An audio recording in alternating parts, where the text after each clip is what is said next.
శ్రీమాత్రే నమ. జయ గురు దత్తాత్రేయ నమ. ఈ వీడియోలో మనం వృశ్చిక రాశి వారికి అక్టోబర్ నెల మాస ఫలితాల గురించి తెలుసుకుందాం.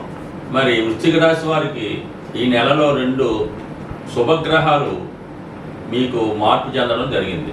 గురుగ్రహం అక్టోబర్ 9 నుంచి వక్ర గమనంలోకి రావడం ఒకటి, అక్టోబర్ 20వ తారీఖున కుజగ్రహం అష్టమం నుంచి భాగ్యంలోకి రావడం, ఈ రెండు కూడా జాతకుడికి ఒక మంచి శుభ ఫలితాలు వచ్చినట్టే మనం భావించాలి.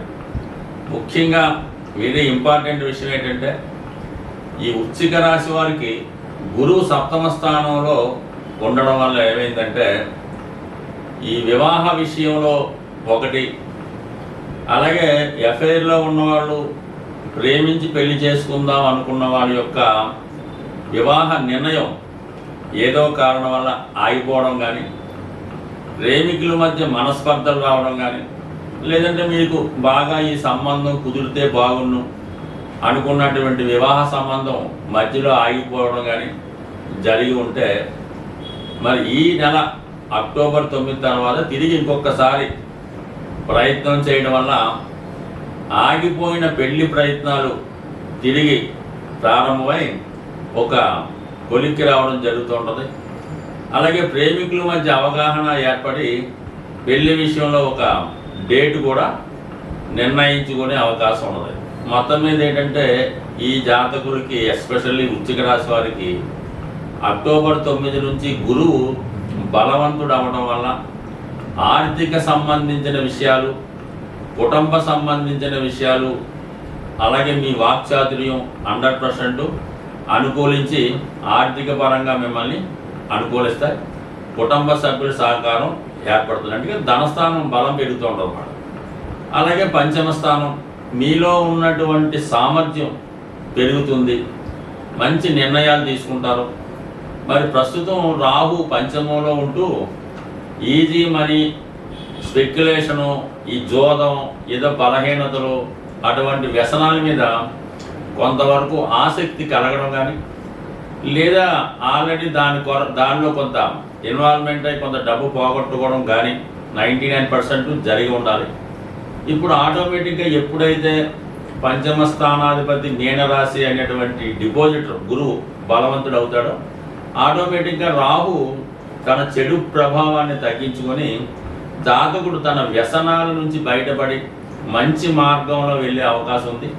ఒక విధంగా జాతకుడు నడవడికలో వ్యక్తిగతంగా మార్పు వచ్చి మంచి డీసెంట్ బిహేవియర్తో చాలా అనుకూలంగా ఉండే అవకాశం ఉంది. మొత్తం మీద ఏదైనా గురుబలం సంపూర్ణంగా ఈ జాతకుడికి గతంలో కన్నా ఒక 100 రెట్లు ఎక్కువగా లభించబోతుంది. ఇక కుజుడు మన అష్టమ స్థానంలో ఉన్నాడు. జనరల్గా అష్టమ స్థానంలో ఉన్నప్పుడు కొన్ని ఆకస్మిక సంఘటనలు జరుగుతూ ఉంటాయి. మరి ఎటువంటి జరగచ్చు? అష్టమం అంటే ఆకస్మిక ధనలాభం కూడా జరగచ్చు. అంటే ఏ రూపైనా, అంటే ఇన్సూరెన్స్ ద్వారా, లేదంటే మీకు ఎవరన్నా మీ యొక్క పెద్దవాళ్ళు ఎవరన్నా మీ పేరు మీద కొంత ఆస్తి రాసి వాళ్ళు మరణించడం వల్ల కానీ, లేదంటే వాళ్ళకి ఎవరు వారసులు లేకపోవడం వల్ల, వాళ్ళు కాలగమనంలో కలిసిపోవడం వల్ల వారు ఆస్తి మీకు సంక్రమించడం కానీ, లేదా ఇన్సూరెన్స్ అంటే మీకు కావచ్చు, మీ పెద్దవాళ్ళు ఎవరైనా ఇన్సూరెన్స్ చేయించుంటే ఆకస్మిక ఇన్సూరెన్స్ ధనం లాంటిది కూడా ఈ సమయంలో మీకు ఈ కుజగ్రహ అనుగ్రహంతో లభించే అవకాశం ఉంది. అలాగే ఎవరైతే రియల్ ఎస్టేట్ రంగంలో ఉంటారో వాళ్ళు దగ్గర ఉన్నటువంటి స్థిరాస్తి విలువలు పెరగడం వల్ల, వ్యక్తిగతంగా మీ వద్ద ఉన్నటువంటి ఆస్తి పెరగడం వల్ల చాలా వరకు ఈ సమయంలో మీ యొక్క ప్రాపర్టీ వాల్యూస్ పెరుగుతాయి. దాని ద్వారా మీకు మార్కెట్లో విలువ కూడా ఏర్పడే అవకాశం ఉంది. అట్ ది సేమ్ టైం మరి కొంతవరకు ఈ సమయంలో ఈ స్థిరాస్తి సంబంధించినటువంటి గొడవలు కానీ, ప్రాబ్లమ్స్ కానీ, లావాదేవీలు ఏమైనా ఆక్రమణలు, ఈ అటాచ్మెంట్లు, లేదంటే ఏమన్నా ఈ కూలగొట్టడాలు, పడగొట్టడాలు, అటువంటి ఏమన్నా కూడా మీకు అక్టోబర్ 20వ తారీఖు లోపల జరిగే అవకాశం ఉంది. కాబట్టి మరి ఒకసారి మీ స్థిరాస్తి ఏమైనా దూర ప్రాంతంలో కానీ మీకు అందుబాటులో లేకుండా ఉంటే ఒకసారి దాన్ని పరిశీలించుకొని దాన్ని జాగ్రత్త పెట్టుకోవడం మంచిది.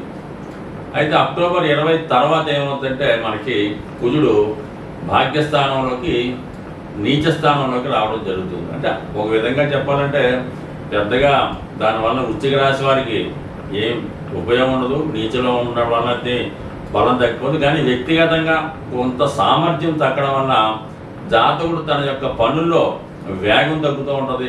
గతంలో అంత ధైర్యంగా ముందుకు వెళ్ళలేకపోతుంటాడు. ఏ పని చేద్దామన్నా ఏదో విధంగా వెనక్కి లాగుతుంటాడు. తర్వాత చేద్దాం, తర్వాత చూద్దాం అనుకుంటూ ఉంటాడు.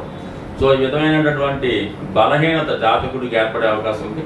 ఎస్పెషల్లీ ముఖ్యంగా వృశ్చిక రాశిలో ఉన్నటువంటి స్త్రీలకి మరి ఈ విధంగా అనారోగ్య సమస్యలు కానీ, భర్త వల్ల కొంత ఇబ్బందులు కానీ, భర్త ప్రవర్తనలో కొద్దిగా మార్పు గమనించడం కానీ, భర్త యొక్క బలహీనతలు కొంత చెడు అలవాట్లు మీకు బయటపడి వాటి వల్ల ఇబ్బందులు కలిగే అవకాశాలు ఎక్కువగా వృశ్చిక రాశిలో ఉన్నటువంటి స్త్రీలకి ఇటువంటి ఇబ్బందులు వచ్చే అవకాశం ఉంది. ఫర్ ది సేమ్ టైం తోడబుట్టిన వారి వల్ల, అన్నదమ్ముల వల్ల కొంతవరకు విరోధాలు, ప్రాబ్లమ్స్ కూడా వచ్చే అవకాశం ఉన్నది. సో ఇక శుక్రగమనాన్ని పరిశీలిస్తే అక్టోబర్ 13 వరకు 12వ స్థానంలో శుక్రుడు స్వక్షేత్రగతుడు అవ్వటం వల్ల జాతకుడికి అన్ని సౌకర్యాలు లభిస్తూ ఉంటాయి.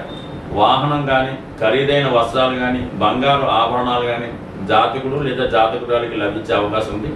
అలాగే జాతకుడు తన స్థాయిని పెంచుకునే నిమిత్తం, తన సౌందర్యాన్ని పెంచుకునే నిమిత్తం కొన్ని మెలకువలు, అలాగే కొంత ధనాన్ని వెచ్చించి కొంత ఇంప్రూవ్మెంట్ చేసుకునే అవకాశం ఉంది. మరి ఇంచుమించుగా మనకి మరి అక్టోబర్ 13 తర్వాత ఈ కుజుడు రాశిలోకి అంటే వృశ్చిక రాశిలోకి శుక్ర ప్రవేశం అన్నది కొంతవరకు జాతకుడిలో ఉన్నటువంటి బలహీనతలు ఒకేసారి విజృంభించి కొత్త పరిచయాల కోసం, కొత్త రుచుల కోసం ఎదురు చూసే అవకాశం ఉండదు. కానీ దానికోసం ప్రయత్నం చేయడం అవుతుంటుంది. ఇదే సమయంలో కొంతవరకు పరిచయం లేని వ్యక్తులతో పరిచయం అవడం వల్ల కానీ, వేరే క్యారెక్టర్ లేని వ్యక్తులు కలవడం వల్ల కంప్లీట్గా మీ యొక్క గుడ్ విల్ నాశనం అయ్యే అవకాశం ఉంది. ఓవరాల్గా సింపుల్గా చెప్పాలంటే స్త్రీల వల్ల ఇబ్బందులు, నష్టాలు కలిగే అవకాశం ఉంది. కాబట్టి సాధ్యమైనంత వరకు ఈ శుక్రుడు వృశ్చిక రాశిలో ఉన్నంత వరకు ఈ వృశ్చిక రాశి వారు క్యారెక్టర్ విషయంలో చాలా జాగ్రత్తగా ఉండాలి. ఆర్థిక విషయంలో మోసపోకుండా జాగ్రత్తగా ఉంటే మిగతా అన్ని అనుకూలంగా ఉన్నాయి. అయితే గురుబలం బాగోవడం వల్ల జాతకుడు బలహీనం పడకుండా కొంతవరకు దాని నుంచి బయటపడవచ్చు. కానీ ప్రస్తుత స్థితి, కుజుడు బలహీన స్థితి, నీచ స్థితి, శుక్రగమనం ఇవన్నీ కూడా జాతకుడికి ఒక విధంగా వ్యసనానికి లోనయ్యే సూచనలు ఉన్నాయి. కాబట్టి ముఖ్యంగా ఈ నెలలో జాతకులు కుజగ్రహ, రాహుగ్రహ, శనిగ్రహాలకి ఖచ్చితంగా పరిహారం చేసుకోవాల్సిందే. అలాగే రవిగ్రహానికి కూడా పరిహారం చేసుకోవాలి. ఎందుకంటే కుజ శనులకి షష్టాష్టక స్థితి ఏర్పడింది, అలాగే రవి శని కూడా ఈ స్థితి ఏర్పడింది. మరి ఇవన్నీ స్థితి వల్ల జాతకుడు కొంతవరకు అనూహ్య సంఘటనలు ఏర్పడటం, ప్రభుత్వం ద్వారా వ్యతిరేకత, ఇలాంటి కొన్ని చికాకులు కలిగే సూచనలు ఉన్నాయి. కాబట్టి మరి వీటి నుంచి బయటపడాలంటే సాధారణంగా ఈ అక్టోబర్ నెలలో మనం అనుకుంటున్నాం. కాబట్టి ఏదైనా ప్రతి ఒక్కరికి కూడా ముఖ్యంగా దేవతల యొక్క అనుగ్రహం ఎంత ముఖ్యమో పితృదేవతల యొక్క అనుగ్రహం కూడా అంతే ఇంపార్టెంట్గా ఉంటుంది. మరి అటువంటి పితృదేవతల యొక్క అనుగ్రహాన్ని పొందేవాలనుకున్న వాళ్ళకి మరి ఈ అక్టోబర్ 2వ తారీఖున వస్తున్నటువంటి మహాలయ అమావాస్య అన్నది ఒక సంవత్సరంకి ఒకసారి వచ్చే ఈ రోజునాడు మాత్రం ఖచ్చితంగా అందరూ కూడా సాధ్యమైనంత వరకు ఈ గ్రహాల పీడలతో ఉన్నవాళ్ళు, కొంతవరకు ఈ పితృదోషాలు, పితృశాపాలు, సర్పదోషాలు ఉన్నట్టు వారికి ఈ మహాలయ అమావాస్య రోజు విధి విధానంగా మీ యొక్క ఆచార వ్యవహారాన్ని అనుసరించి ఏదైనా దేవాలయంలో అక్కడ ఉన్నటువంటి పండితులకి తగు విధమైనటువంటి మరి ఈ బియ్యం మొదలవి ఇచ్చి వారి యొక్క ఆశీర్వాదం తీసుకోవడం జరుగుతూ ఉంటుంది. అలాగే కొంతవరకు వారికి ఉపయోగపడినటువంటి అవసరాలకు తగినటువంటి బియ్యం, పప్పులు మొదలగునవి ఇవ్వడం వల్ల మీకు పితృరూపంలో వాళ్ళు సంతోషిస్తారు. అలాగే ముఖ్యంగా మీరు ఎవరినైతే ఉద్దేశించి చేద్దామనుకుంటున్నారో, ఒకవేళ మీ తండ్రి గారు లేదా మీ తాతగారు ఎవరు ఉంటారో వారు ఏ వయసులో మరి మీ నుంచి దూరం అయ్యారో ఆ వయసులో ఉన్నవారిని, అంటే ఏ క్యాస్ట్ అయినా పర్లేదు, ఆ వయసులో ఉన్నవారిని ఆ రోజు వీలైతే మీకు కుదిరితే బట్టలు పెట్టచ్చు, కడుపు నిండా భోజనం పెట్టచ్చు. ఈ విధంగా చేయడం వల్ల మరి పితృదేవతల అనుగ్రహం పొందుతారు. అలాగే మరి మీకు ఏదన్నా గోవుకి ఈ విధంగా ఆహారం పెట్టినా కూడా ఆ దోషం నుంచి అంటే వాళ్ళ స్థాయిని బట్టి చేసుకోవాలి తప్ప మరి పెద్దగా చేయగలిగే వాళ్ళు గొప్పగానే చేసుకోవాలి. ఏమాత్రం అవకాశం లేని మీరు ఆ రోజు కూడా గడవని వారు ఆ విధంగానే చేసుకోవాలి. చేయడం ఇంపార్టెంట్ తప్ప పెద్దగా చిన్నదన్నది కాదు కాబట్టి ఇది ఒకటి కంపల్సరీగా చేయండి.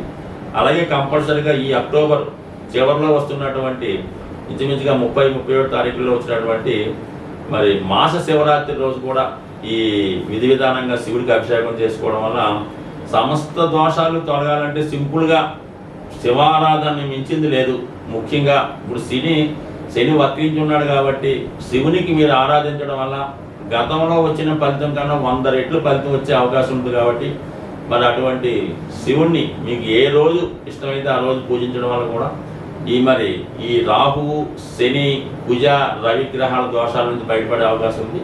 ప్రతిరోజు సూర్య నమస్కారం చేసుకొని నవగ్రహ స్తోత్ర పారాయణ చేయడం వల్ల కూడా గ్రహాల అనుకూలత ఏర్పడే అవకాశం ఉంది. స్వస్తి.